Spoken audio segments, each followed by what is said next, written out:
Railway எக்ஸாம்ஸ்க்கு படிச்சுட்டு இருக்கக்கூடிய மாணவர்கள் அனைவருக்கும் மாலை வணக்கம். நான் உங்கள் விஜயராகுல் வெரண்டா ரேஸ் டீம்லேருந்து. ஸோ இன்னைக்கு டே 7, ஏற்கனவே ஒரு 6 நாள் உங்களுக்காக 2023 கரண்ட் அஃபேர்ஸை ஃபுல்லாக நான் எடுத்து கொடுத்தேன். கரெக்டாக 2023 கரண்ட் அஃபேர்ஸ் ஃபுல்லாக நம்ம பார்த்தோம்.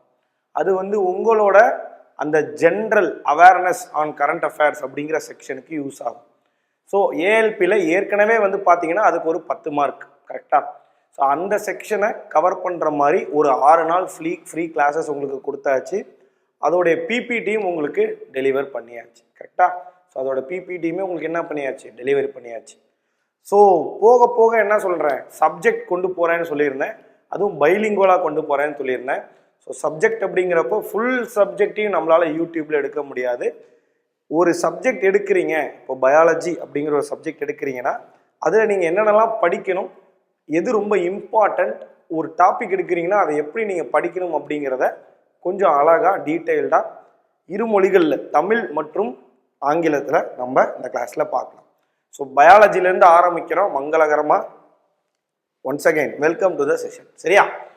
ஸோ இன்னைக்கு டே 7ல் கொஷின் ஆரம்பிக்கிறதுக்கு முன்னாடி ஒரு விஷயம் நான் சொல்லணும்னு நினச்சேன், அதை சொல்லிட்டு ஆரம்பிச்சிடுறேன். அது என்னன்னு பார்த்தீங்க அப்படின்னா, உங்களுக்கு ஜென்ரல் சயின்ஸ்ன்னு சொல்லப்படக்கூடிய அந்த டாப்பிக்கில் மூணே சப்ஜெக்ட் தான், பயாலஜி, ஃபிசிக்ஸு, கெமிஸ்ட்ரி. கரெக்டாக என்ன டாப்பிக்கு? மூணே டாபிக் தான், பயாலஜி, ஃபிசிக்ஸு, கெமிஸ்ட்ரி. இதில் அதிகமாக யாருக்கு சார் இம்பார்ட்டன்ஸ் கொடுப்பாங்க? ஃபிசிக்ஸ்க்கு நிறைய இம்பார்ட்டன்ஸ் கொடுத்துருக்காங்க, கெமிஸ்ட்ரிக்கு 2nd, பயாலஜிக்கு 3rd தான். ஆனால் சிலபஸை பொறுத்த வரைக்கும் சிலபஸ் இருக்கிறதுலே எதுக்கு சார் ரொம்ப அதிகம்? பயாலஜிக்கு தான் இருக்கிறதுலே ரொம்ப அதிகம் ஃபஸ்ட்டு, அதுக்கப்புறம் ஃபிசிக்ஸ் இருக்கும், அதுக்கப்புறம் கெமிஸ்ட்ரி இருக்கும். ஸோ சிலபஸை பொறுத்த வரைக்கும் பயாலஜி ரொம்ப அதிகமாக இருந்தாலும் கொஷின்ஸ் பயாலஜிலேருந்து ரொம்ப கம்மியாக தான் வந்திருக்கு. ரொம்ப கம்மியான்னு சொல்ல முடியாது. சொல்லப்போனால் இது ஒரு 300 கேள்விகள் அப்படின்னா, இது ஒரு 200 கேள்விகள் அப்படின்னா, இது ஒரு 150 கேள்விகள். இந்த ஆவரேஜில் தான் உங்களுக்கு பார்த்தீங்க அப்படின்னா கொஸ்டின் ஆனது கேட்கப்பட்டிருக்கு. சரியா? So good evening and welcome to the session. Yes, comment கீழே மறைஞ்சிருக்குது, ஒரே நிமிஷம். Right. Okay, good evening. Okay, so அப்போ பயாலஜியில் எல்லாத்தையும் படிக்காமல் ரொம்ப இம்பார்ட்டண்ட்டானதை நம்ம கவர் பண்ணணும். ஃபிசிக்ஸில் ஒரு நல்ல விஷயம் என்னென்னா நிறைய ரிப்பீட்டட் கொஷின்ஸ் இருக்குது. அதே மாதிரி கெமிஸ்ட்ரி எடுத்துக்கிட்டிங்கனாலும் சில டார்கெட்டட் ஏரியாஸை வச்சு நம்ம படிக்கணும். அந்த ஏரியாஸ்லாம் என்ன அப்படிங்கிறத நம்ம தெளிவாக பார்த்துடலாம். ஓகேவா? ஸோ நேராக செஷனுக்குள்ளே போயிடலாம்னு நினைக்கிறேன். இன்னைக்கு நம்ம பார்க்கக்கூடியது செல் பயாலஜி அப்படிங்கிற டாபிக். செல் பயாலஜி, உயிர் அணுக்கள். அது என்ன உயிர் அணுக்கள்? இப்போ நம்மளுடைய உடம்பு இயங்குவதற்கு, நம்மளுடைய உடம்பானது இயங்குவதற்கு நமக்கு தேவைப்படக்கூடிய ஒரு முக்கியமான ஒரு அமைப்பாக இருப்பது அந்த உயிரணு, அந்த செல் அப்படின்னு சொல்கிறோம். அந்த செல் அப்படிங்கிறது தான் இந்த உடம்பு உருவாகிறதுக்கே காரணம். அது மட்டும் இல்லாமல் உயிரினம் அப்படிங்கிறதே ஒரு யூனிசெல்லுலார், ஒற்றை செல்லை கொண்ட ஒரு ஆர்கானிசமாக தான் ஃபர்ஸ்ட் தொடங்க ஆரம்பிக்குது. சரிங்களா?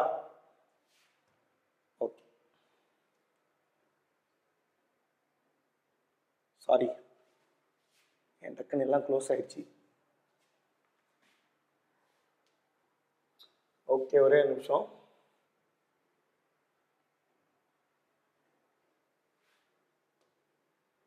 ரைட். ஸோ அந்த ஒற்றை செல் கொண்ட அந்த ஆர்கானிசம்லாம் தொடங்க ஆரம்பிக்குது. ஸோ அதுக்கப்புறம் என்ன ஆகுது, அப்படியே பரிணாம வளர்ச்சியில் உங்களுக்கு பார்த்தீங்க அப்படின்னா கொஞ்சமாக வளர்ந்து மல்டி செல்லுலார் ஆர்கானிசமாக பல செல்களை கொண்ட உயிரினங்களாக உருவாகுதுன்னு சொல்லி பார்க்குறோம். ஸோ எஸ், செல் பயாலஜி அப்படிங்கிறத ஆரம்பிச்சிடலாம். ஸோ செல் அப்படிங்கிறப்போ உயிரணு அப்படிங்கிறோம். சம்டைம்ஸ் செல்லிலே கொடுப்பாங்க. இந்த டாப்பிக்கை நான் பைலிங்குவலாக ஆரம்பிக்கிறதுக்கு முன்னாடி தமிழில் படிக்கக்கூடிய மாணவர்களுக்கு 2 முக்கியமான விஷயங்களை நான் சொல்லிக்கிறேன். நான் ஏற்கனவே சொன்னது தான், பட் இருந்தாலும் நான் அதை திருப்பி இந்த கிளாஸஸ் ஆரம்பிக்கிறதுக்கு முன்னாடி சொல்லிக்கிறேன். தமிழில் படிக்கிறது தப்பு கிடையாது, தமிழில் தேர்வு வச்சுட்டாங்க, தமிழில் படிக்கிறது தப்பு கிடையாது. ஆனால் கேள்விகள் ப்ராப்பரான தமிழாக்கத்தில் இருக்குமா அப்படின்னா இல்லை. கேள்விகள் வந்து ப்ராப்பரான தமிழாக்கத்தில் இல்லை அப்படின்னா அவங்க இங்கிலீஷில் கொஸ்டினை எடுத்துட்டு அப்படியே என்ன பண்ணுறாங்க, கூகுள் டிரான்ஸ்லேட் போட்டு டிரான்ஸ்லேட் பண்ணி கொடுக்குறாங்க. செல்லுக்கு உயிரணும்னு இல்லாமல் செல்லுன்னே இருக்கும். சரிங்களா? நீங்கள் படிக்கக்கூடிய முக்காவாசி பியூர் தமிழ் டேர்முக்கு கரெக்டான தமிழ் ஆக்கங்களுக்கு சரியான ஒரு தமிழாக்கம் இல்லாமல் அப்படியே தூக்கி தமிழில் டிரான்ஸ்லேட் பண்ணி கொடுத்துருப்பான். எபிகிளாட்டிஸ் அப்படின்னு ஒரு வார்த்தை, அந்த எபிகிளாட்டிஸ்ன்ற வார்த்தை எபிகிளாட்டிஸ்னே இருக்கும். சரிங்களா? தொண்டை வளையம் அந்த மாதிரி இருக்காது. ஸோ இந்த மாதிரியான நிறைய சேலஞ்சஸை நீங்கள் ஃபேஸ் பண்ண வேண்டியிருக்கும். சவுண்டு லோவாக இருக்கா? சவுண்டு லோவாக இருக்கு. ஓகே, என்னன்னு செக் பண்ண சொல்கிறேன் விஜி. ரைட். ஸோ அந்த எபிகிளாட்டிஸ் அப்படிங்கிற வார்த்தையை நீங்கள் வந்து எபிகிளாட்டிஸ்னே படிக்க வேண்டியதாக இருக்கும். ஸோ அதனால தான் இங்கிலீஷ் மற்றும் ஓகே என்னன்னு பார்க்க சொல்லியிருக்கேன். இருங்க நாகராஜ். ஓகே தானே? ரைட். இப்போ ஓகேவா இருக்கும்னு நினைக்கிறேன். இப்போ சவுண்ட் அதிகமாக இருக்கும்னு நினைக்கிறேன். So thank you for telling that. இப்போ சரி பண்ணிட்டேன்னு சொல்கிறாங்க. செஷனுக்குள்ளே போயிடலாம். ஸோ அப்போ படிக்கிறப்ப கம்பேர் பண்ணி படிச்சுக்கோங்க. சரிங்களா? சைட்டாலஜி அப்படின்னா சைட்டாலஜினே படிச்சுக்கோங்க. ஓகேவா? சரி, ரைட், போயிடலாம். செல்லானது முதல்ல என்ன சொல்கிறாங்கன்னு பார்ப்போம். The basic structural and functional unit of all known living organism. அனைத்து அறியப்பட்ட உயிரினங்களின் அடிப்படை கட்டமைப்பு மற்றும் செயல்பாட்டு அலகு ஆகும். அடிப்படையாக ஒரு உயிரினம் உருவாவதற்கு அந்த கட்டமைப்பை உருவாக்குவதற்கு தேவைப்படக்கூடிய மற்றும் அதை செயல்பாட்டுக்கு உட்படுத்தக்கூடிய அலகாகும். அதை தான் இந்த இடத்துல இங்கிலீஷில் சொல்லியிருக்காங்க. பேசிக்காக ஒரு ஸ்ட்ரக்சர் அப்படிங்கிற ஒரு ஸ்ட்ரக்சர், இப்போ என்னோட இந்த ஸ்ட்ரக்சர் உருவாகுவதற்கும் இந்த ஸ்ட்ரக்சர் எந்திரிச்சு நடக்கிறதுக்கும் பாடம் எடுக்கிறதுக்கும் ஃபங்க்ஷனல் பண்ணுறதுக்கும் எது யூஸ் ஆகுது, எதுதான் தேவைப்படுது, செல் அப்படிங்கிற ஒரு விஷயம்தான் இது எல்லாமே பண்ணுது அப்படின்னு சொல்லி சொல்கிறாங்க. ஸோ பேசிக்காக structural and functional unit of and living organism அப்படிங்கிறாங்க. செல் பற்றி படிக்கக்கூடிய பயாலஜிக்கு பேர் என்ன சொல்கிறாங்க அப்படின்னா சைட்டாலஜி அப்படிங்கிறாங்க. Branch of biology that deals with the study of cell is called as cytology. செல்லை பற்றி படிக்கக்கூடிய ஆய்வு, செல்லை பற்றி பண்ணக்கூடிய ஆய்வுகளை கையாளும் உயிரியல் கிளையின் பெயர் சைட்டாலஜி என்று அழைக்கப்படுகிறது. சரியா? சரி, ஓகே. செல்லுடைய கண்டுபிடிப்புகள், இந்த செல்லை யார் கண்டுபிடிச்சா அப்படிங்கிறத ஒரு பெரிய ஹிஸ்டரியா படிப்போம். ஆனால் ரொம்ப முக்கியமான டேர்ம்ஸ் என்னங்கிறத பார்த்துக்கலாம்.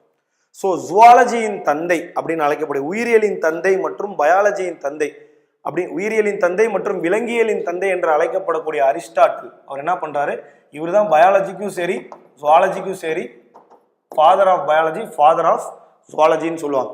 அவரு என்ன பண்றாருன்னு பார்த்தீங்கன்னா இந்த அனிமல்ஸ் அண்ட் பிளான்ட்ஸ், தாவரங்கள் மற்றும் விலங்குகள்ல ஏதோ ஒரு ஆர்கனைஸ்டு ஸ்ட்ரக்சர் இருக்குன்னு சொல்லி கண்டுபிடிக்கிறார். ஒரு ஆர்கனைஸ்டான ஒரு ஸ்ட்ரக்சர் இருக்குன்னு சொல்லி கண்டுபிடிக்கிறாரு. ஆனா அவருக்கு என்ன அப்படிங்கிறத எக்ஸ்பிளைன் பண்ண தெரியல. ராபர்ட் ஹூக் தான் என்ன பண்றாரு, அது வந்து ஒரு ஹனி கோம் மாதிரி ஒரு ஸ்ட்ரக்சரு அப்படின்னு சொல்லி அந்த ஸ்ட்ரக்சரை எக்ஸ்பிளைன் பண்றாரு. அது எங்க கண்டுபிடிக்கிறாருன்னு பாத்தீங்க அப்படின்னா அந்த ராபர்ட் ஹூக் அவர்கள் அந்த ஹனி கோம் மாதிரி இருக்கக்கூடியதை ஒரு கார்க்ல இருந்து கண்டுபிடிக்கிறார். சரிங்களா? கார்க் மூடுவோம்ல, பாட்டில் மூடுவோம்ல, அந்த கார்க் டிஷ்யூல இருந்து கண்டுபிடிக்கிறாரு. அதுக்கு பேர் வந்து செல்லுன்னு வைக்கிறார். ஸோ அரிஸ்டாட்டிலை பத்தி இங்க பெருசா தேவை கிடையாது. Robert Hooke coined the term cell. Cell என்ற பெயரை கொடுத்தவர் யாருன்னு கேட்டு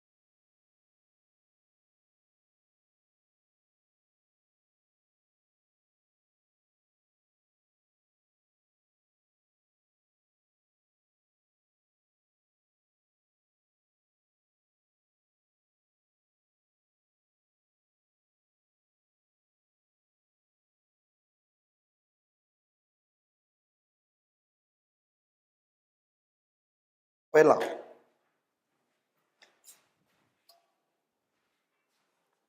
லைவா? Okay, sorry for the disruption. திடீர்னு பவர் போயிடுச்சு. ஸோ அதனால் என்னால் வந்து என்ன பண்ண முடியல, ஒன்றுமே பண்ண முடியல, கமெண்ட் கூட போட முடியல. ஓகேவா? சரி, ஓகே, ரைட். இப்போ வந்துருச்சுன்னு நினைக்கிறேன் லைவு. ஸோ எல்லோரும் ஜாயின் பண்ணிக்கோங்க. ரைட்டா? ஜாயின் பண்ணியிருப்பீங்க. Okay, so history of cell அப்படின்னு சொல்லி கொடுத்துட்டு இருந்தேன். அப்போ செல் அப்படிங்கிற அந்த பேரை யார் வைக்கிறா? ராபர்ட் ஹூக் அவர்கள் வைக்கிறார். செல் அப்படிங்கிற அந்த பேரை யார் வைக்கிறா? ராபர்ட் ஹூக் அப்படிங்கிறவர் வைக்கிறார். இதுல கனெக்ட் ஆகும் ரைட்டா. ராபர்ட் ஹூக் அப்படிங்கிறவர் வைக்கிறார் 1960களில். ரைட்டு. இப்படியாக போயிட்டு இருக்கிறப்ப செல் அப்படிங்கிற ஒரு விஷயத்த அவரு கண்டுபிடிக்கிறது வந்து பாத்தீங்கன்னா ஒரு கார்க்லனா ஒரு இறந்து போன செல்லை தான் அவர் கண்டுபிடிச்சிருப்பார். ஒரு இறந்து போன செல் அப்படிங்கிறப்ப ஒரு நார்மலா ஒரு செல் அப்படின்னா இப்படிதான் இருக்கும் அப்படின்றத கண்டுபிடிச்சிருப்பார். ஆனா ஒரு லிவிங் செல்லை, ஒரு உயிருடன் இருக்கக்கூடிய செல்லை யாரு ஃபர்ஸ்ட் அனலைஸ் பண்ணி கண்டுபிடிச்சா அப்படின்னு பாத்தீங்கன்னா அது யாரு? ஆண்டன் வேன் லீவன்ஹாக் அப்படிங்கிறவர். சரிங்களா? ஆண்டன் வேன் லீவன்ஹாக் அப்படிங்கிறவர் he discovered the first unicellular particles அப்படின்னு சொல்றார். முதல்ல யூனிசெல்லுலார் பார்ட்டிகல்ஸை கண்டுபிடிச்சி ஃபர்ஸ்ட் லிவிங் செல்லை கண்டுபிடிச்சவர் யாருன்னு பார்த்தீங்க அப்படின்னா நம்மளுடைய ஆண்டன் வேன் லீவன்ஹாக் அப்படிங்கிறவர். அதுக்கு என்ன பேர் வைக்கிறாரு? அனிமால்கியூல்ஸ் அப்படின்னு பேர் வைக்கிறாரு. என்ன வைக்கிறாரு? அனிமால்கியூல்ஸ் அப்படின்னு வைக்கிறாரு. சரியா? சரி. அதே மாதிரி ராபர்ட் ஹூக் அவர்கள் எழுதின புத்தகத்தின் பெயர் ஒன்று இருக்கும், அதையும் கேட்பாங்க. மைக்ரோகிராஃபியா. இதுல தான் வந்து அந்த செல்லு அப்படிங்கிற அந்த டேர்மை ஃபர்ஸ்ட் மென்ஷனும் பண்றாரு. சரிங்களா? ஃபர்ஸ்ட் மென்ஷனும் பண்றாரு அப்படின்னு சொல்லி பார்க்கிறோம். ஓகே. அடுத்து ராபர்ட் பிரவுன் அவர்கள் என்ன பண்றாருன்னு பார்த்தீங்க அப்படின்னா, சரி செல்லு ஓகே, செல்லுன்றது ஓகே, இந்த செல்லுக்குன்னு மூளை ஒன்று இருக்கும்ல அப்படின்றார். அந்த மூளையை கண்டுபிடிக்கிறவர் யாருன்னு பார்த்தீங்கன்னா நம்மளுடைய ராபர்ட் பிரவுன். அந்த மூளை அப்படிங்கிறது வேற எதுவும் கிடையாது, செல்லோட நியூக்ளியஸ், செல்லுடைய உட்கரு, ஒரு உயிரணுடைய உட்கருவை கண்டுபிடிக்கக்கூடியவர் யாருன்னு கேட்டா ராபர்ட் பிரவுன் அவர்கள். அடுத்து H.J. ட்ரூட்டோச்செட் அப்படிங்கிறவர் என்ன கண்டுபிடிக்கிறாருன்னா செல் தியரி, எப்படி செல் உருவாச்சு, செல்லுகளுக்குள்ள என்னென்னலாம் இருக்கு அப்படிங்கிற அந்த தியரியை கொடுக்கக்கூடியவர். அதே மாதிரியே மத்தாயஸ் லைடன் மற்றும் தியோடர் ஷ்வான் அப்படிங்கிறவங்களும் இன்னும் ஒரு அட்வான்ஸ்டு செல் தியரியை கொடுக்குறாங்க. அண்ட் ஃபைனலா நம்மளுடைய ருடால்ஃப் விர்ச்சோ என்ன பண்றாருன்னு பார்த்தீங்கன்னா ஒரு செல்லானது எப்படி பல செல்களாக உருமாற்றம் அடையுது அப்படிங்கிற அந்த விஷயத்த செல் டிவிஷன் அப்படிங்கிற அந்த தியரியில கொடுக்கிறவர் யாருன்னா ருடால்ஃப் விர்ச்சோ. இது கேட்டிருக்காங்க கொஸ்டினா, இது கேட்டிருக்காங்க. இயர்ஸ் வந்து ஒவ்வொரு புக்லையும் ஒவ்வொரு மாதிரி இருக்கு விஜி. சரிங்களா? ஒவ்வொரு புக்லையும் ஒவ்வொரு மாதிரி இருக்கு. எனக்கு எம்டிஎஸ் எஸ்எஸ்சி எம்டிஎஸ்லயே இந்த கொஸ்டின் கேட்டாங்க. 1960களா 1970களா இப்படிதான் கேட்கறாங்க. ஸோ வந்து அப்ராக்சிமேட் இயர்ஸ் தான் கொடுத்து கேட்கறாங்க. ரொம்ப போட்டு இயர்ஸை ஃபிக்ஸ்டு இயர்ஸை மனப்பாடம் பண்ணணுன்ற அவசியம் கிடையாது. சரி, அப்படியே தமிழ்ல பார்த்துடலாம். அரிஸ்டாட்டில் தான் முதல்ல விலங்குகளும் தாவரங்களும் ஒரு கட்டமைப்பை கொண்டுள்ளது, ஒரு ஒழுங்கமைக்கப்பட்ட கட்டமைப்பை கொண்டுள்ளதுன்னு அறிகிறார். ஆனா அது என்னன்றதை கண்டுபிடிக்கிறவர் ராபர்ட் ஹூக் அவர்கள் 1960ஆம் ஆண்டுகளில். 1965ஆம் ஆண்டு அவர் எழுதிய புத்தகமான மைக்ரோகிராஃபியா அப்படிங்கிற இந்த புத்தகத்துல செல் அப்படிங்கிற ஒரு வார்த்தையை அவரு குறிப்பிடுகிறார் அப்படின்னு சொல்லி பார்க்கிறோம். அடுத்து உயிருள்ள செல்களை முதலில் ஆண்டன் வேன் லீவன்ஹாக் அப்படிங்கிறவரு கண்டுபிடிக்கிறார் அப்படின்னு சொல்லி பார்க்கிறோம். அவர் கண்டுபிடித்த அந்த உயிருள்ள செல்களை என்ன நினைக்கிறாரு? அனிமால்கியூல்ஸ் அப்படின்னு சொல்லி சொல்லுவோம்.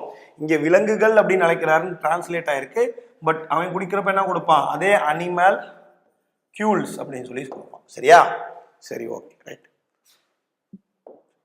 அடுத்து ராபர்ட் பிரவுன் அவர்கள் ஒரு செல்லினுள் இருக்கக்கூடிய உட்கருவை பற்றி கூறுகிறார்னு சொல்லி பார்க்கிறோம். ட்ரூட்டோச்செட் என்ன பண்றாரு? அந்த செல் தியரி, செல்லுடைய அந்த கோட்பாடு அதை கொடுக்கிறார். அதே மாதிரி மத்தேஸ் லைடன் ஷ்வான், தியோடர் ஷ்வான் ரெண்டு பேரும் அதே செல்லின் கோட்பாடு. ஃபைனலாக ருடால்ஃப் விர்ச்சோ அப்படிங்கிறவர் என்ன பண்றாரு? செல் டிவிஷன் அப்படிங்கிறத கொடுக்கிறார். ஸோ செல் டிவிஷன் அப்படிங்கிறது என்ன சொல்றாரு? செல் கோட்பாடை விளக்கியதுடன் அனைத்து உயிருள்ள செல்களும் ஏற்கனவே உள்ள உயிருள்ள செல்களிலிருந்து செல்லுக்கு பின் மூலம் உருவாகின்றன என்ற கருத்தையும் கூறுகிறார். அதாவது உருவான எல்லா செல்லுமே ஏற்கனவே ஒரு செல்லிலிருந்து உருவாகி இருக்கும், அது இன்னும் சில செல்களையும் உருவாக்கும் அப்படிங்கிற அந்த செல் டிவிஷன் தியரியை சொல்லக்கூடியவர் யார் அப்படின்னு பார்த்தீங்கன்னா நம்மளுடைய ருடால்ஃப் விர்ச்சோ அப்படிங்கிறோம். சரிங்களா? சரி, ஓகே. இவங்க தான் அந்த அறிவியல் அறிஞர்கள். ஸோ இவங்க வாழ்ந்த ஆண்டுகளை கூறியிருக்காங்க. ஸோ இதெல்லாம் நமக்கு தேவை கிடையாது. சும்மா அந்த அறிஞர்கள் யாரு அப்படிங்கிற ஒரு போட்டோக்காக உங்களுக்கு இந்த இடத்துல கொடுத்துருக்கேன். அரிஸ்டாட்டில் பயாலஜி மற்றும் ஜுவாலஜியின் தந்தை. ராபர்ட் ஹூக் செல் அப்படிங்கிற பெயரை கொடுத்தவர். அதே மாதிரி முதல் லிவிங் செல் அப்படிங்கிறத கண்டுபிடிச்சவர் ஆண்டன் வான் லீவன்ஹாக். இவங்க 2 பேருமே என்ன பண்றாங்க, செல் தியரி கொடுக்குறாங்க. ருடால்ஃப் விர்ச்சோவ் தான் செல் டிவிஷன் அப்படிங்கிற ஒரு விஷயத்த நமக்கு சொல்லித்தரார். ஓகேவா? சரி, right. Size of the cell. Okay, செல்லை பத்தி பேசிட்டோம். செல்லினுடைய சராசரி அளவு எவ்வளவாக இருக்கும்? Average size of the cell எவ்வளவா இருக்க முடியும்? ஸோ எவ்வளவா இருக்கும் அப்படின்றாங்கன்னா 3லிருந்து 30 மைக்ரானா இருக்கும் அப்படிங்கிறாங்க. 3லிருந்து 30 மைக்ரான்களின் அளவு இருக்கும். 1 மைக்ரான் என்பது 1/1000 மில்லிமீட்டர். 1/1000. அப்ப என்ன சொல்லுவோம்? 10⁻³ இருக்கும். ரைட்டுங்களா? 10⁻³ இருக்கும் மைக்ரான் ஆனது. சரி, ஓகே. இருக்கிறதுலே ஆவரேஜா அப்ப இவ்வளோனா, இருக்கிறதுலே சிறிய செல்லுடைய சைஸ் என்னவா இருக்கும்? 0.2லிருந்து 0.5 மைக்ரான்களாக இருக்கும். இருக்கிறதுலையே உங்களுக்கு வந்து பாத்தீங்க அப்படின்னா 0.2லிருந்து 0.5 மைக்ரான்களாக இருக்கும். நாகராஜுக்கு ஒரு டவுட், தமிழ்நாடு புக்கு போதுமா இல்லை யூபிஎஸ்சி புக்கு ட்ரை பண்ணலாமா? யூபிஎஸ்சியில் தமிழ் புக்கு கிடையாது. யூபிஎஸ்சினா அது என்ன புக்கு என்ன கேட்குறீங்க? என்சிஆர்டி புக்கு கேட்குறீங்களா? என்சிஆர்டி புக்கு படிக்கணுன்ற அவசியம் கிடையாது. இப்போ யூபிஎஸ்சி படிக்கிறவங்களே நம்ம தமிழ் புக்கில் கண்டென்ட் நல்லா இருக்குன்னு சொல்லிட்டு தமிழ் புக்கை தான் ப்ரிஃபர் பண்ணி படிக்கிறாங்க. அதில் தான் டயக்ராம்ஸோட நிறையா இருக்குன்னு சொல்லிட்டு. நீங்கள் ரயில்வேக்காக உட்காந்து என்சிஆர்டி புக்கெல்லாம் படிக்கணுன்ற அவசியம் கிடையாது. வெறும் 20 மார்க்குக்கு நம்ம சொல்லக்கூடியதை ஃபாலோ பண்ணிக்கிட்டு கொஷின்ஸ் நிறையா சால்வ் பண்ணுங்க. சரிங்களா? இப்போ இந்த கிளாஸஸ் முடிஞ்ச உடனே நெக்ஸ்ட்டு 30 நாள் கழிச்சு ரிவிஷன் கிளாஸஸ்ன்னு சொல்லிட்டு பயாலஜியில் கேட்ட இதுக்கு முன்னாடி கேட்ட எல்லா கேள்விகளையும் எக்ஸ்பிளைன் பண்ணுவோம். அதே மாதிரி ஆப்டிடியூட், ரீசனிங், ஃபிசிக்ஸ், கெமிஸ்ட்ரின்னு எல்லாத்தையும் எக்ஸ்பிளைன் பண்ணுவோம். அதை பார்த்தீங்கனாலே போதும். சரியா? எந்த டவுட்டாக இருந்தாலும் கேட்கலாம் பிரகாஷ். இதுவே லார்ஜஸ்ட் செல் அப்படிங்கிறப்ப ஒரு நெருப்பு கோழியின் கருவுறாத முட்டை, unfertilised cell of an ostrich அப்படின்னு சொல்லி சொல்றாங்க. ஒரு மிகப்பெரிய செல் அப்படிங்கிறது ஒரு நெருப்பு கோழி அல்லது தீக்கோழியின் கருவுறாத முட்டை அப்படின்னு சொல்லி சொல்றாங்க. சரிங்களா? ஸோ அது வந்து பார்த்தீங்கன்னா கிட்டத்தட்ட 18 சென்டிமீட்டர் இருக்கும் அப்படின்னு சொல்லி சொல்றாங்க. ஓகேவா? ஸோ இதான் இருக்கிறதுலே பெருசு, இது இருக்கிறதுலே சிறுசு, இது ஆவரேஜ் சைஸ் தான் செல்லுடைய சைஸ். ஸோ செல்லானது இப்படி தான் இருக்கும். செல்லை விட சின்னதாக வைரஸுகள் இருக்கும். வைரஸுகளை பற்றி நம்ம இப்போ படிக்க போகிறது கிடையாது, ரொம்ப போட்டு கன்ஃபியூஸ் பண்ணிக்க வேண்டாம். ஸோ செல்லானது பார்த்தீங்கன்னா இதான் இருக்கிறதுலே சின்ன செல். இதை பற்றி நான் உங்களுக்கு சொல்கிறேன். மைக்கோபிளாஸ்மா அப்படின்னு ஞாபகம் வச்சுக்கோங்க. அப்புறம் bacteria, red blood corpuscles, BGA, நீல பசும்பாசின்னு சொல்லுவாங்க. Plant cell, chicken egg, ostrich எக்கில் இருக்கக்கூடிய முட்டை தான் இந்த கோழி, நெருப்பு கோழி முட்டையில் இருக்கக்கூடிய செல்லு தான் இருக்கிறதுலே ரொம்ப பெருசு. ஓகேவா? ஸோ அடுத்து உங்களுக்கு பயாலஜி நீங்கள் எடுத்த கிளாஸ் பார்த்தா போதுமா? நான் யூடியூப்பில் நான் மறுபடியும் சொல்கிறேம்மா, யூடியூப் அப்படிங்கிறது ஒரு ஓப்பன் சோர்ஸ் பிளாட்ஃபார்ம். இதிலே உங்களுக்கு எல்லாமே இருக்கும். ஆனால் யூடியூப்பில் எடுக்கிறதுங்கிறது வெறும் கீ கான்செப்ட்ஸ் தான். என்ன எடுப்போம்? வெறும் கீ கான்செப்ட்ஸ் மட்டும்தான் எடுப்போம். ஸோ அதை வச்சு நீங்கள் படிக்கிற மாதிரி தான். ஃபுல் கிளாஸஸ் வேணும்னா உங்களுக்கே தெரியும், ஆன்லைன்லேயும் ஆஃப்லைன்லேயும் ரேஸில் கிளாஸஸ் போயிட்டுருக்கு. அதில் தான் நீங்கள் ஜாயின் பண்ணுற மாதிரி இருக்கும். ஸோ இங்கே எடுக்கக்கூடியது வெறும் கீ கான்செப்ட்ஸ் மட்டும்தான். ஓகேவா? இதை வச்சு உங்களுக்கு டைம் இருந்தால் நீங்களே ஃபுல்லாக படிச்சுக்கலாம். சரி, ரைட். அப்ராக்சிமேட்டாக உடம்புக்குள்ளே எவ்வளோ செல் இருக்கும்? 3.7 × 10⁻13. அதாவது 37 போட்டு 1 2 3 4 12 முட்டை போடணும். சரிங்களா? சரி, ரைட். இதுதான் வந்து உடம்புல இருக்கக்கூடிய செல்களின் எண்ணிக்கை, அப்ராக்சிமேட், தோராயமாக அப்படின்னு சொல்றாங்க. அடுத்து வேற என்ன செல்லை பத்தி வேற என்ன நம்ம படிக்க வேண்டியிருக்கு? அதுக்கு முன்னாடி பிரகாஷ் ஏதோ கேட்டிருக்காரு. எஸ்எஸ்சி அண்ட் ரயில்வே எக்ஸாமுக்கு அவங்க அந்தந்த ஸ்டேட் லாங்குவேஜில் எக்ஸாம் இருக்குது. ஸோ இப்போ நான் தமிழ் செலக்ட் பண்ணால் இங்கிலீஷ் லாங்குவேஜில் இருக்குமா இல்லை தமிழ் மட்டும்தான் இருக்குமா? இங்கிலீஷ் அண்டு தமிழில் இருக்கும். ஓகேங்களா? நீங்கள் தமிழ் செலக்ட் பண்ணிங்கன்னா இங்கிலீஷ் அண்டு தமிழில் இருக்கும். ஓகேவா? சரி, right. Facts about the sell. Smallest size நம்ம பார்த்தோம். இருக்கிறதுலே சின்னது பாக்டீரியாவோடது அப்படின்னு சொல்லி, இருக்கிறதுலே பெருசு நெருப்பு கோழியோடது. ஓகே, அந்த சின்ன செல்லு இது வரைக்கும் கண்டுபிடிக்கப்பட்டதுலேயே ரொம்ப சின்ன செல்லு எதுன்னு கேட்டிங்கன்னா பிபிஎல்ஓன்னு சொல்கிறாங்க. என்ன சொல்கிறாங்க? ப்ளூரோ நிமோனியா அப்படின்னு சொல்லப்படக்கூடிய ப்ளூரோ நிமோனியா லைக் ஆர்கானிசம். அதான் ப்ளூரோ நிமோனியா லைக் ஆர்கானிசம் அப்படிங்கிற பிபிஎல்ஓங்கிறாங்க. இதோடைய சைஸ் வந்து பார்த்தீங்கன்னா 0.1லேருந்து 0.3 மைக்ரோமீட்டர் தான் இருக்கும் அப்படின்னு சொல்லி பார்க்கணும். சரியா? அடுத்து மனுஷனோட செல்லுலேயே லாங்கஸ்ட் செல் எதுன்னு கேட்டிங்க அப்படின்னா நர்வ் செல், ஹியூமன் நர்வ் செல் அப்படின்றாங்க. ஸோ இதான் லாங்கஸ்ட் அனிமல் செல். லார்ஜஸ்ட் பார்த்துட்டோம். லார்ஜஸ்ட்னா பெருசு, லாங்கஸ்ட்னா நீளம், ரைட்டுங்களா? லார்ஜஸ்ட் அப்படிங்கிறப்ப நெருப்பு கோழியோட கருவுறாத முட்டை, லாங்கஸ்ட் அப்படிங்கிறப்ப மனிதனுடைய அந்த நர்வ் செல், நரம்பு உயிரணுக்கள் அப்படின்னு சொல்லி சொல்றோம். அதே லார்ஜஸ்ட் யூனிசெல்லுலார் பிளான்ட் என்ன? ஒற்றை செல் கொண்ட தாவரம், பெரிய ஒற்றை செல் கொண்ட இருக்கையிலே பெரிய தாவரம் எதுனா அசிட்டேபுலேரியா அப்படிங்கிறாங்க. அடுத்து இதுவே வந்து ஒற்றை செல் கொண்ட விலங்கு அப்படிங்கிறப்ப அமீபான்னு சொல்லி சொல்றோம். சரிங்களா? இது எல்லாமே ரொம்ப இம்பார்ட்டன்ட். அடுத்து மனுஷன் எடுத்துக்கிறோம், வெறும் மனுஷன் எடுத்துக்கிறோம். மனுஷனோட உடம்பை மட்டும் கம்பேர் பண்ணீங்கன்னா லார்ஜஸ்ட் ஹியூமன் செல் வந்து ஃபீமேல் ஓவம்லையும், ஸ்மாலஸ்ட் ஹியூமன் செல் வந்து ரெட் பிளட் செல்லாகவும் இருக்கும். இங்கே லாங்கஸ்ட்னு சொல்லி பார்த்தாச்சு. ஸோ லார்ஜஸ்ட், லாங்கஸ்ட், ஸ்மாலஸ்ட் எல்லாமே பார்த்தாச்சு. சரிங்களா? ஸோ இதுதான் ரொம்ப இம்பார்ட்டன்ட். அப்படியே தமிழில் சொல்லித்தரேன். செல்களை பற்றின சில உண்மைகள், ஃபேக்ட்ஸை பற்றி பார்த்துருவோம். இதெல்லாம் நம்ம பார்த்தாச்சு. இது என்ன, பாக்டீரியா சின்னதாக இருக்கும், நெருப்பு கோழி, அதெல்லாம் பார்த்தாச்சு. மிக சிறிய செல் இது வரைக்கும் கண்டுபிடிக்கப்பட்டதுலே PPLO, மைக்கோபிளாஸ்மா அப்படின்னு நம்ம பார்த்தோம் தெரியுமா? அந்த செல்லு தான் மைக்கோபிளாஸ்மா கேலிசெப்டிகம் அப்படின்னு சொல்லப்படக்கூடிய அந்த செல்லு தான் இருக்கிறதுலே சிறிய செல்லாக கண்டுபிடிக்கப்பட்டிருக்கு. கண்டுபிடிக்கப்பட்டதுலே நீளமான விலங்கின் செல்லுன்றப்ப ஹியூமனுடைய நரம்பு செல்களாகும், மனித நரம்பு செல்களாகும். மிகப்பெரிய ஒற்றை செல் தாவரம் அப்படிங்கிறப்ப அசிட்டேபுலேரியா, மிகப்பெரிய ஒற்றை செல் விலங்கு அப்படிங்கிறப்ப அமீபா. அதே மாதிரி மிகப்பெரிய மனிதனுக்குள் இருக்கக்கூடிய மிகப்பெரிய செல் அப்படின்னு சொல்றப்ப பெண்ணின் கருமுட்டையில் இருக்கும். மிக சிறிய செல் அப்படிங்கிறப்ப இரத்த சிவப்பு அணுக்களாக இருக்கும் அப்படின்னு சொல்லி சொல்றாங்க. இரத்த சிவப்பு அணுக்களாக இருக்கும் அப்படின்னு சொல்லி பார்க்கணும். சரி, செல்லை பத்தி பேசிட்டோம். செல்லு வந்து ரெண்டு வகையா பிரிக்கிறாங்க. செல்லை என்னவா பிரிக்கிறாங்க? ரெண்டு வகையா பிரிக்கிறாங்க. ஒன்று வந்து ப்ரோ கேரியாட்டுன்றாங்க, இன்னொன்று யூ கேரியாட்டுன்றாங்க. ஸோ ப்ரோ கேரியாட்டுக்கு யூ கேரியாட்டுக்கு ஒரே ஒரு வித்தியாசம் தான். இது வந்து உட்கரு இல்லாதது, இது உட்கரு உள்ளது, அவ்வளவுதான், சிம்பிள். உட்கரு இருந்தா அது யூ கேரியாட், தெளிவான உட்கரு இல்லை அப்படின்னா அது ப்ரோ கேரியாட். ஃபார் எக்ஸாம்பிளுக்கு பாக்டீரியா, சைனோ பாக்டீரியான்றதெல்லாம் prokaryote. Plant cell, animal cell, தாவர மற்றும் விலங்கு செல் அப்படிங்கிறது யூ கேரியாட் அப்படின்னு சொல்லி பார்க்குறோம். சரி, ஓகே, டன். ப்ரோகேரியாட்டிக் மற்றும் யூகேரியாட்டிக் செல்களுடைய சில முக்கியமான டிஃபரன்சஸ் என்ன?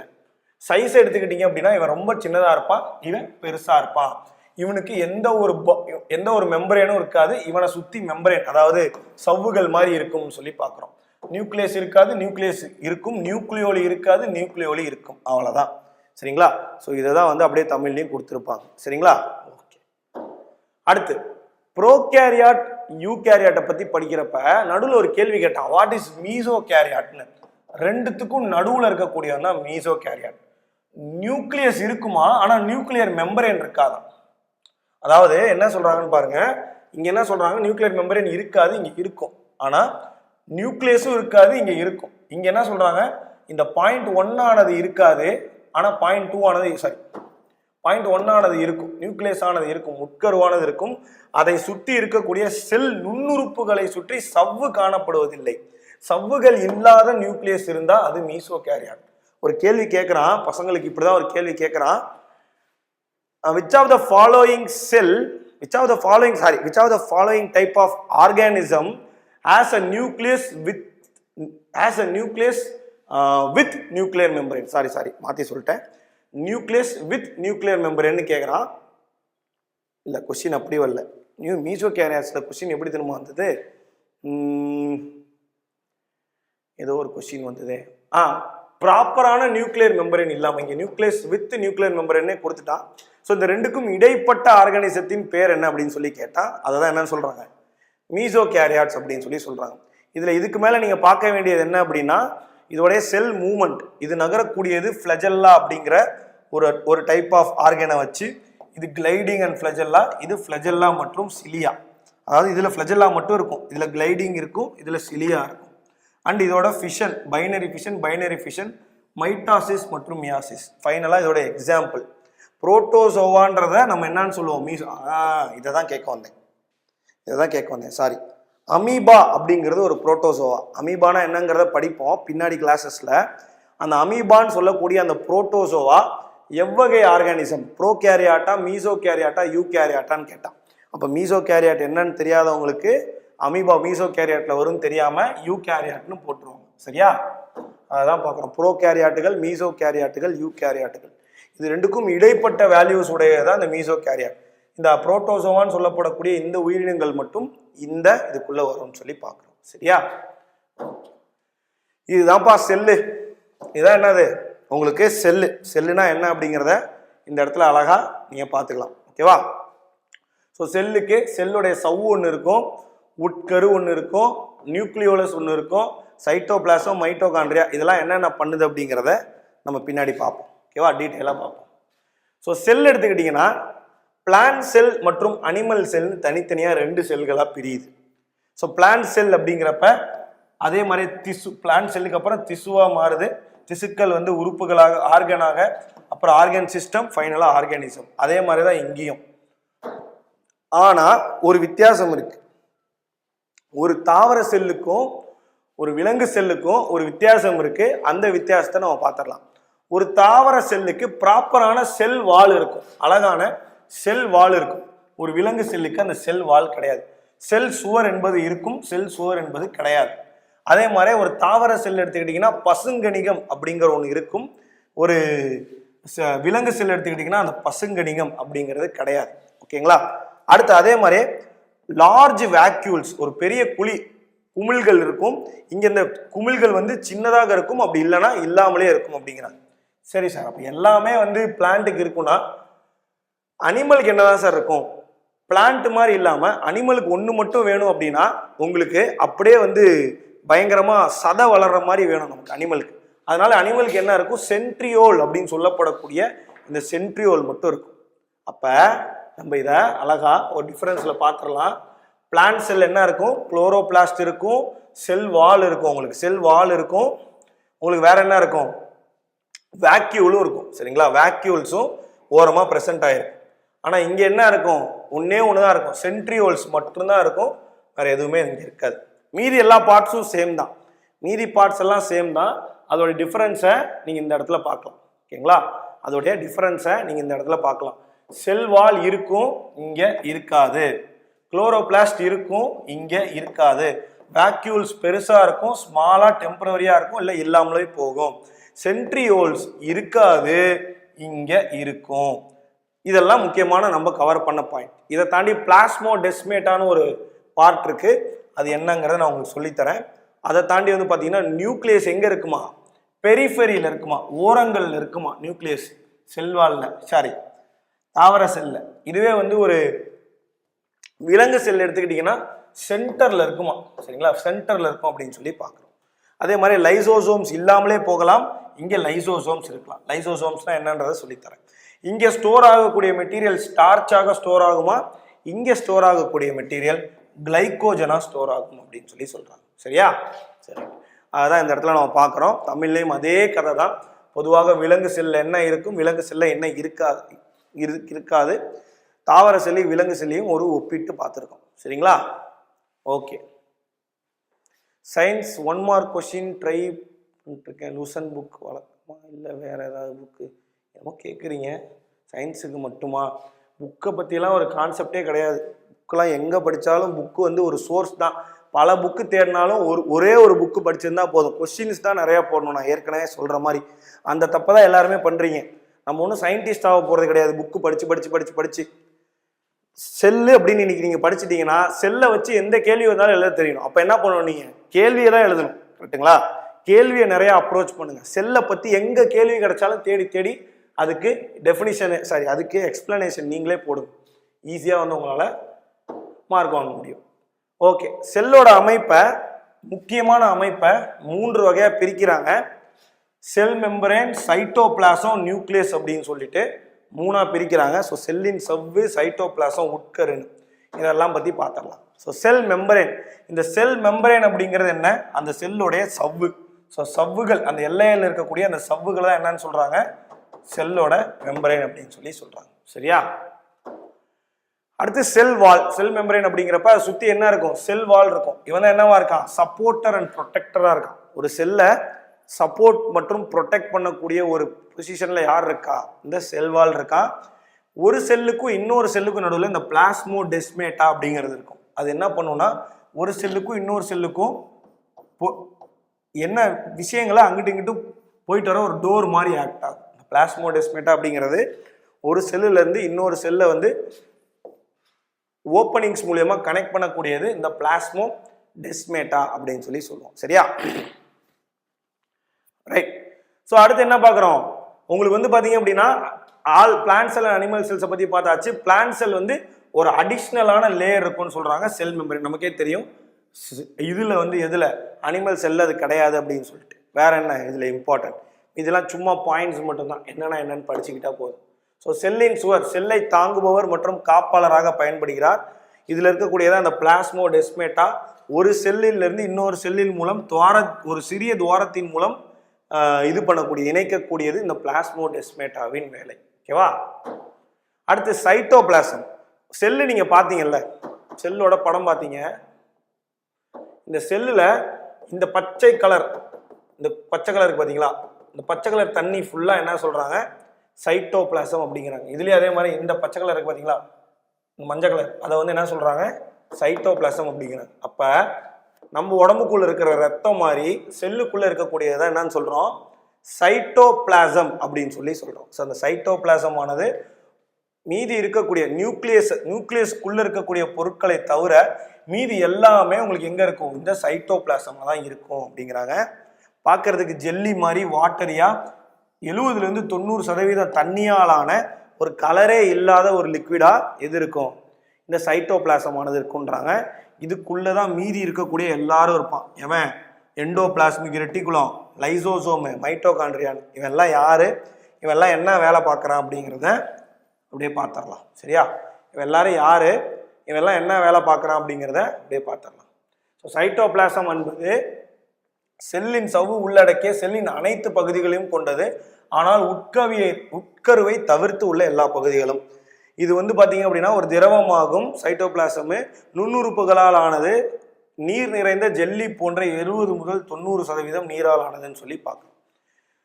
வேற என்ன, வேற என்னென்ன மாதிரியான உறுப்புகள் அதுக்குள்ள இருக்கும் அப்படிங்கிறத சொல்றாங்க, நுண்ணுறுப்புகள். அது எல்லாத்தையும் பார்த்துடலாம். ஸோ சைட்டோபிளாசம் படிக்கிறப்ப சைட்டோபிளாசம் வச்சு ஒரு கேள்வி கேட்டான். சரிங்களா? சைட்டோபிளாசம் வச்சு ஒரு கேள்வி கேட்டான். சைட்டோபிளாசம் மாதிரியே 3 லிக்விட் இருக்கு, புரோட்டோபிளாசம், டியூட்டோபிளாசம், நியூக்ளியோபிளாசம். சரிங்களா? ஸோ இந்த புரோட்டோபிளாசம் அப்படிங்கிறது என்னன்னா, இதுதான் ஒரு செல்லு. இந்த செல்லை சுத்தி உள்ள சவ்வு. இந்த சவ்வுக்குள்ள இருக்கக்கூடிய லிக்விட என்ன சொல்றாங்க, புரோட்டோபிளாசம் அப்படின்னு சொல்லி சொல்றாங்க. பிளாஸ்மாவின் சவ்வுக்குள் இருக்கும் அந்த திரவ பொருளை புரோட்டோபிளாசம்ங்கிறாங்க. இதுக்குள்ள இருக்கிறதா சைட்டோபிளாசம். ஆனா கலர் மாத்தி வரைஞ்சி காமிக்கிறேன். இந்த மஞ்சள் கலர் தான் என்னது, சைட்டோபிளாசம். ஓகேவா? இந்த மஞ்சள் கலர் தான் சைட்டோபிளாசம். இந்த சிவப்பு கலர் என்ன சொல்றான், புரோட்டோபிளாசம்ன்றான். அப்ப நியூக்ளியோபிளாசம்னா என்ன, நியூக்ளியஸ்க்குள்ள இருக்கக்கூடிய லிக்விட் என்ன சொல்றான், நியூக்ளியோபிளாசம் அப்படிங்கிறான். ஓகேவா? நியூக்ளியஸ்க்குள்ள இருக்கக்கூடிய லிக்விட் என்ன சொல்றான், நியூக்ளியோபிளாசம் அப்படின்னு சொல்லி சொல்றான். சரி, ரைட், முடிஞ்சது. அடுத்து டியூட்டோபிளாசம்ன்ற ஒரு வார்த்தை. இந்த வேக்யூல் ஒன்று பிரசன்ட் ஆயிருக்கும் பாத்தீங்களா, அந்த வேக்யூல் அப்படின்னு சொல்லக்கூடிய குமிழ்கள் பிரசன்ட் ஆயிருக்கும் பாத்தீங்களா, அந்த குமிழ்கள் வந்து இருக்கக்கூடிய உயிரற்ற பொருட்கள் எல்லாத்தையும் வைத்திருக்கும். தேவையில்லாத உயிரற்ற பொருட்களை, அந்த பொருட்களை தான் என்னன்னு சொல்றான், டியூட்டோபிளாசம்னு சொல்லி சொல்றான். சரியா? ஸோ சைட்டோபிளாசம், நியூக்ளியோபிளாசம், புரோட்டோபிளாசம், டியூட்டோபிளாசம், இது 4தோட வித்தியாசத்தையும் தெரிஞ்சுக்கோங்க. 4ல கேள்விகள் அதிகமாக வருகிறது. ஓகேவா? சரி, ரைட். அடுத்து போயிடும் மைட்டோகாண்ட்ரியா. மைட்டோகாண்ட்ரியா என்ன சொல்றோம், பவர் ஹவுஸ் ஆஃப் த செல்னு சொல்றோம். ஸோ ஒரு பேரே செல்லு, ஆனா செல்லுக்கே ஒரு பேட்டரி வேணும், அந்த மாதிரி இது. அப்ப செல்லுக்கு பேட்டரியா இருக்கக்கூடிய ஒரு இடம் தான் இந்த மைட்டோகாண்ட்ரியா. சரிங்களா? மைட்டோகாண்ட்ரியா அப்படிங்கிறத என்ன சொல்லுவோம், பவர் ஹவுஸ் ஆஃப் த செல்னு சொல்லுவோம். இன்னொன்று என்ன சொல்லுவோம்னா கிச்சன் ஆஃப் த செல் அப்படின்னு சொல்லி சொல்லுவோம். ஸோ சாப்பாடு செஞ்சு சாப்பிட்டா தானே பவர் ஆக முடியும். ஸோ அதே மாதிரி கிச்சன் ஆஃப் த செல் அப்படின்னு சொல்லி சொல்லுவாங்க. சரிங்களா? ஸோ இது வந்து மைட்டோகாண்ட்ரியாவோட வேலை. இவன் என்ன பண்ணுவான்னா செல்லுக்கு எனர்ஜி கொடுப்பான். என்னவா கொடுப்பான், ஏடிபியா கொடுப்பான். ரொம்ப முக்கியம், ஏடிபி அப்படிங்கிறது அடினோசைன் ட்ரைபாஸ்பேட் அப்படின்னு சொல்லப்படக்கூடிய இந்த ஏடிபியா எடுத்து அவன் ஸ்டோர் பண்ணி வச்சுப்பான் அப்படின்னு சொல்லி பார்க்குறான். சரிங்களா? சரி, அதுதான் மைட்டோகாண்ட்ரியா. செல்லின் ஆற்றல் மையம். ஒரு செல்லின் ஆற்றல் மையமாக அமைவது எது, நம்மளுடைய மைட்டோகாண்ட்ரியா. அது செல்லின் ஆற்றலை எவ்வாறு உங்களுக்கு எந்த வடிவத்தில் சேமிக்கிறது, அடினோசைன் ட்ரைபாஸ்பேட்னு சொல்லப்படக்கூடிய இந்த ஏடிபி அப்படிங்கிற வடிவத்தில் உங்களுக்கு இந்த மைட்டோகாண்ட்ரியாவானது உங்களுக்கு வந்து என்ன பண்ணுது, இது பண்ணுது. வரண்ட race class how to join sir, I am preparing for NTPC and how to register sir. Link போட சொல்றேன், ஒரே நிமிஷம். சரியா? ரைட். நம்மளுடைய டிஸ்கிரிப்ஷனுக்கு கீழே, நம்மளுடைய வீடியோவோட டிஸ்கிரிப்ஷனுக்கு கீழே உங்களுக்கு செகண்ட் லிங்க்ல வந்து பார்த்தீங்கன்னா என்கொயரி அப்படின்னு சொல்லிட்டு ஒரு ஃபார்ம் இருக்கும். அந்த ஃபார்மை நீங்கள் ஃபில் பண்ணாலே போதும், நம்ம டீம் உங்களை கான்டாக்ட் பண்ணி உங்களை வந்து சேர்த்து விட்டுருவாங்க. சரிங்களா? என்கொயரி அப்படிங்கிற ஒரு கமெண்ட், அந்த லிங்க்கை மட்டும் போட்டு விட்டுருங்க. ரைட். அப்படிங்கிற அந்த இது இருக்கும், பார்த்து நீங்கள் ஜாயின் பண்ணிக்கலாம். ஓகேவா? Thank you very much. அடுத்து கோல்கை காம்ப்ளெக்ஸ். கோல்கை காம்ப்ளெக்ஸ் அப்படின்னு சொல்லி சொல்றப்ப இவனோட வேலை என்ன? இப்போ மைட்டோகாண்ட்ரியா பத்தி பார்த்தாச்சு. இப்போ என்ன பண்றோம், அந்த சைட்டோபிளாசமுக்குள்ள இருக்கக்கூடிய அந்த பார்ட் எல்லாத்தையும் நம்ம பார்த்துட்டு இருக்கோம். சரிங்களா? அந்த பார்ட் எல்லாத்தையும் நம்ம பார்த்துட்டு இருக்கோம்.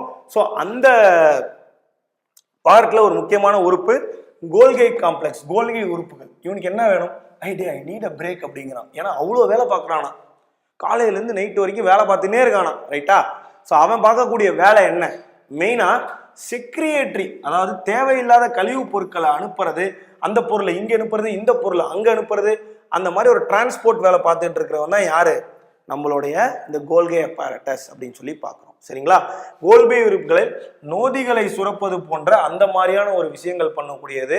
வேற என்ன பண்ணுவோம்? உணவிலிருந்து புரதத்தை பிரித்து செல்லுக்கும் உடலுக்கும் வலு சேர்ப்பது போன்ற பணிகளை ஈடுபடுத்துகிறது. உணவிலிருந்து புரோட்டீனையும் உங்களுக்கு என்ன பண்ணுது? புரோட்டீனை பிரித்து எடுத்து செல்லுக்கும் நம்மளுடைய உடம்புக்கும் அனுப்பக்கூடியது யாரோட வேலைன்றாங்க? நம்மளோட கோல்கை பாடியோட வேலைங்கிறாங்க, கோல்கை காம்ப்ளெக்ஸோட வேலை அப்படிங்கிறாங்க. சரியா? அடுத்து லைசோசோம்.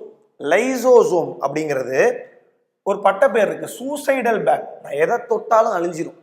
என்னது? நான் எதை தொட்டாலும் அழிஞ்சிரும் அப்படிங்கிறான். என்ன பண்ணுவான்னா, நார்மலாக இருக்கக்கூடிய செல்லை ஒரு சூசைடல் செல்லாக மாற்றி அந்த செல்லை தானே சாவடிச்சிருவான்.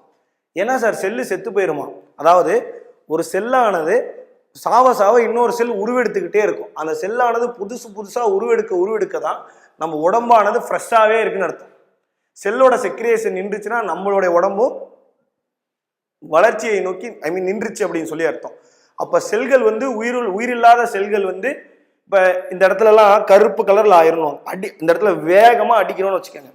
இந்த இடத்துல ஒரு புண்ணு ஏற்படும், அந்த இடம் வந்து கருப்பு கலரில் ஆயிரணும். அப்போ என்ன சொல்லுவாங்க? அந்த இடத்துல டெட் செல்ஸ் இருக்குன்னு.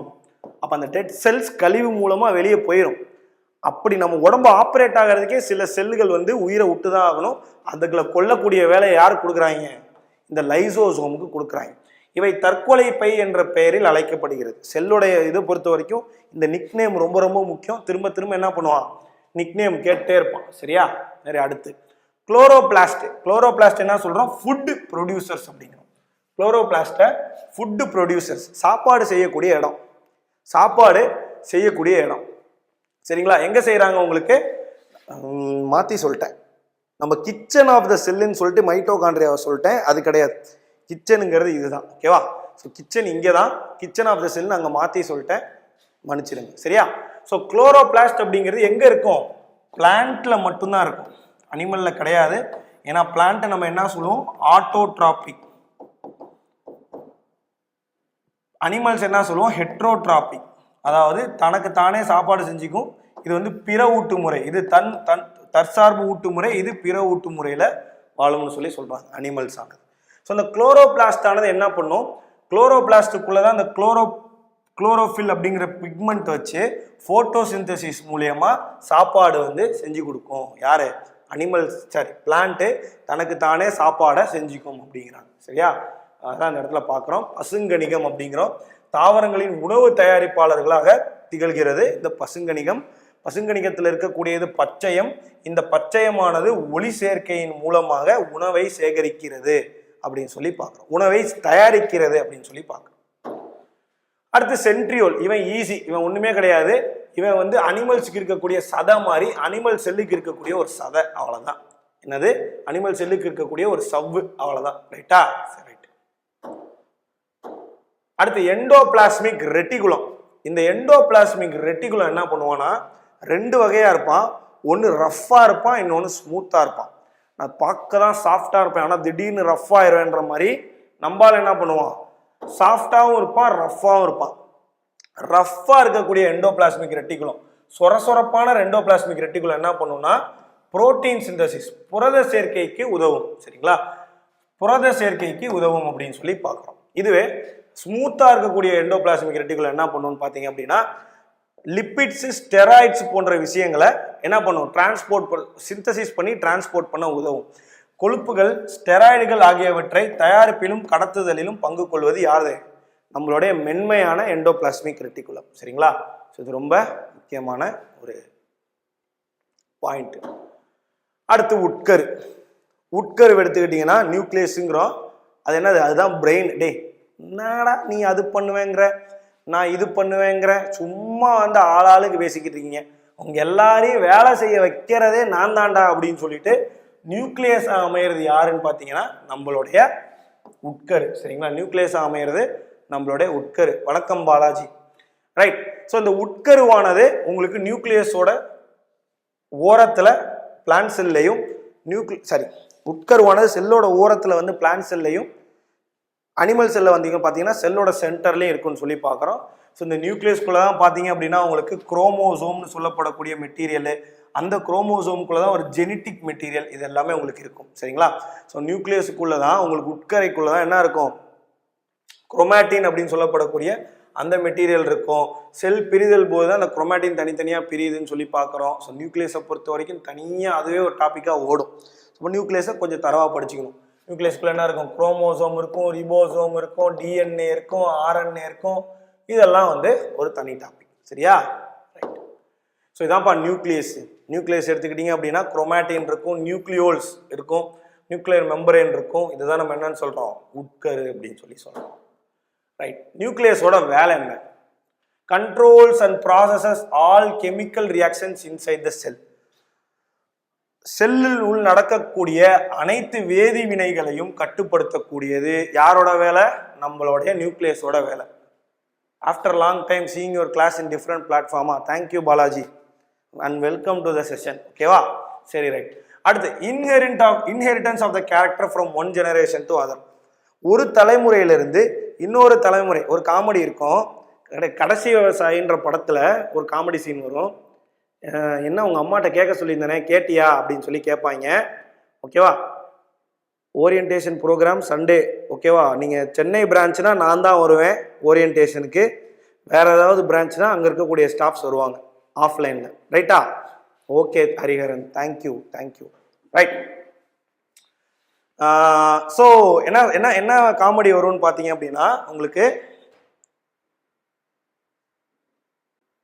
ரைட், உங்களுக்கு என்ன காமெடி வரும்னு பார்த்தீங்கன்னா உங்கள் அம்மாட்ட நான் கேட்க சொல்லியிருந்தேனே என்ன ஆச்சு அப்படின்னு சொல்லி அந்த பொண்ணுகிட்ட கேட்பான். அந்த பொண்ணு சொல்லும், அதான் உங்கள் பையன் உங்கள் குடும்பமே கிறுக்கு பய வம்சமாமே, அதனால எங்கள் அம்மா வேணான்னு சொல்லிட்டாங்கன்ட்டு. ஸோ அப்போ அந்த கிறுக்கு பய வம்சம்ன்ற டேர்ம் என்னது, வம்சமாக கிறுக்கு பசங்களாக இருக்காங்கன்றது. ஸோ அதை முடிவு பண்ணக்கூடியது யாரு, உள்ள இருக்கக்கூடிய உட்கரு தான். சரிங்களா, ஸோ ஒரு இன்ஹெரிட்டன்ஸ் அப்படிங்கிறது இந்த தலைமுறையிலேருந்து வரக்கூடிய மரபு வழி பண்புகள் அப்படிங்கிறதும் எங்கேருந்து வரும், நியூக்ளியஸ்லேருந்து வரும் அப்படின்னு சொல்லி பார்க்குறோம். கண்ட்ரோலிங் ஆல் செல்லுலார் ஆக்டிவிட்டிஸ், செல்லின் செயல்கள் அனைத்தையும் கட்டுப்படுத்துதல், மரபு அல்லது பாரம்பரிய செய்திகளை சேமித்து வைத்தல், இது எல்லாமே வந்து பார்த்தீங்க அப்படின்னா நம்மளுடைய இவனோட வேலை. அதே மாதிரி டிஎன்ஏ வச்சு ஜெனட்டிக் இன்ஃபர்மேஷனை வச்சிருக்கக்கூடியது எல்லாமே யாரோட வேலை, இந்த நியூக்ளியஸான உட்கருவோட வேலை. அதே மாதிரி ரிபோசோம் இருக்கும். ரிபோசோம் அப்படிங்கிறது ஒன்று உள்ள நியூக்ளியஸ்குள்ள இருக்கும். இவனோட வேலை என்னன்னு பார்த்தீங்கன்னா நியூக்ளியஸுக்குள்ள புரதங்களை சேர்ப்பது. சார், நியூக்ளியஸுக்குள்ள ஒரு புரோட்டீன் சிந்தசிஸ் யாரோட வேலை, ரிபோசோமோட வேலை. இதுவே வந்து ப்ரோகேரியாட்னா 70S அப்படிங்கிற ரிபோசோமும், யூகேரியாட்னா 80S அப்படிங்கிற ரிபோசோமும் இருக்குன்னு சொல்லி பார்க்குறோம். எப்படி வந்து நியூக்ளியஸ்குள்ள குரோமோசோமுக்குள்ள டிஎன்ஏ இருக்குமோ, இந்த ரிபோசோமுக்குள்ள ஆர்என்ஏ இருக்கும் அப்படின்னு சொல்லி சொல்றாங்க. ரிபோசோமுக்குள்ள என்ன இருக்கும், ஆர்என்ஏ இருக்கும் அப்படின்னு சொல்லி சொல்றாங்க. சரியா, ரைட். நம்ம பார்த்த மொத்தத்தையும் இங்க ரிவைஸ் பண்ணிடலாம். அப்படியே பாருங்க, nucleus is the control centre of the cell and it is the largest organelle. Ribosome minute particle consisting of RNA, they synthesize polypeptides and proteins. Polypeptides மற்றும் proteins கொடுக்கக்கூடியது. சரிங்களா, in which branch in Chennai will you conduct coaching sir? சென்னையில் D நகர் பிரான்ச்சில் நான் இருப்பேன். சரிங்களா, சென்னையில் D நகர் பிரான்ச்சில் நான் இருப்பேன் மிஸ்டர் இஸ்ரோ அவர்களே. Okay, right. ஸோ ஒரே நிமிஷம்ப்பா. ரைட்டு. சைட்டோபிளாசம் அப்படிங்கிறது என்ன சொல்றோம்? அந்த செல்லில் இருக்கக்கூடிய எல்லா உயிரினங்களும் இந்த இடத்துல தான் இருக்கும், சைட்டோபிளாசத்தில் இருக்கும், நியூக்ளியஸை தவிர. எண்டோபிளாஸ்மிக் ரெட்டிகுலம் வழக்கம் போல புரோட்டீன் அண்ட் லிப்பிட் சிந்தசிஸ் எங்க? செல்லுக்கு. இவன் எங்க? இவன் நியூக்ளியஸ். ஓகேவா, சரி, ரைட். அடுத்து கோல்கை பாடி. இவன் என்ன பண்ணுவான்? செக்ரியேஷன் மற்றும் இன்டர்செல்லுலார் டிரான்ஸ்போர்ட். ஒரு செல்லுல இருந்து இன்னொரு செல்லுக்கு பொருள் அனுப்புறது மற்றும் கழிவு நீரை வெளியேற்றுறது இவனோட வேலை.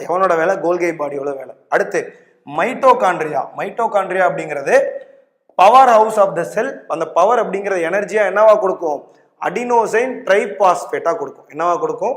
அடினோசைன் ட்ரைபாஸ்பேட்டா கொடுக்கும்னு சொல்லி பார்க்குறோம். எஸ், இதை தாண்டி அப்படியே தமிழ் உட்கருவானது செல்லின் கட்டுப்பாட்டு மையம், பெரிய செல் உறுப்பு. ரிபோசோமானது பாலிபெப்டைடுகள் மற்றும் புரோட்டீன் புரதங்களை உருவாக்குகிறது. சைட்டோபிளாசம் செல்லின் அனைத்து பகுதிகளையும் காணப்படும் பகுதி, அனைத்து உறுப்புகளும் காணப்படும் பகுதி. எண்டோபிளாஸ்மிக் வலைப்பின்னல்ன்றது புரத சேர்க்கைக்கு உதவுகிறது. எங்க? செல்லுக்கு. இது நியூக்ளியஸுக்கு. கோல்கை உடலம் ஒரு செல்லுக்கும் இன்னொரு செல்லுக்கும் இடையே கடத்தி செல்வது மற்றும் நோதிகளை வெளியே அகற்றுவது. சரிங்களா. அடுத்து மைட்டோகாண்ட்ரியா ஆற்றலை பயன்படுத்தி ஆற்றல் மையமாக இருக்கக்கூடியது நம்மளுடைய மைட்டோகாண்ட்ரியா. சரியா, ரைட். ஸோ டேபிள் இருந்தது.